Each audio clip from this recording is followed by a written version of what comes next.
Some basic concepts of chemistry topic la irundhu 30th question paakalam parunga. What will be the mass of one carbon 12 atom in gram nu கேட்டிருக்காங்க.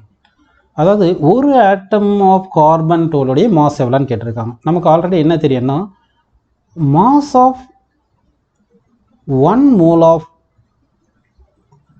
Of carbon 12 எவ்வளோ பார்த்தீங்கன்னா 12 gram தெரியும். சரிங்களா, 12 gram தெரியும்.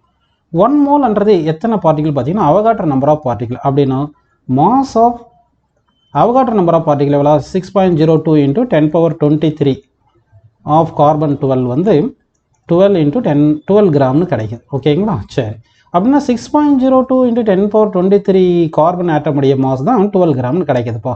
நமக்கு 1 carbon ஆட்டமுடைய mass வேணும்னா இந்த ஈக்குவேஷனை வந்து என்ன பண்ணும் 6.02 × 10⁻23 டிவைட் பண்ணும். அதாவது இதை இந்த பக்கம் கொண்டு போயிடணும். ஓகேவா, அப்படின்னா மாஸ் ஆஃப் 1 கார்பன் 12 ஆட்டம் அது எவ்வளோ பார்த்தீங்கன்னா 12 கிராம் டிவைட் பை 6.02 × 10⁻23 அப்படின்னு எழுதிக்கலாம்.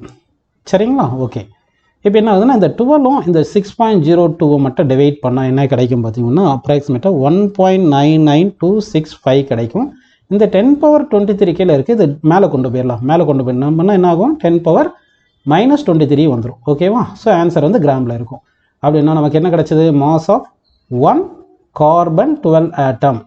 மாஸ் ஆஃப் 1 கார்பன் 12 ஆட்டம் என்ன அப்ராக்சிமேட்டாக கிடைக்குது பாருங்கள் 1.99625 × 10⁻−23 கிராம்னு ஆன்சரில் கிடச்சிருக்குப்பா.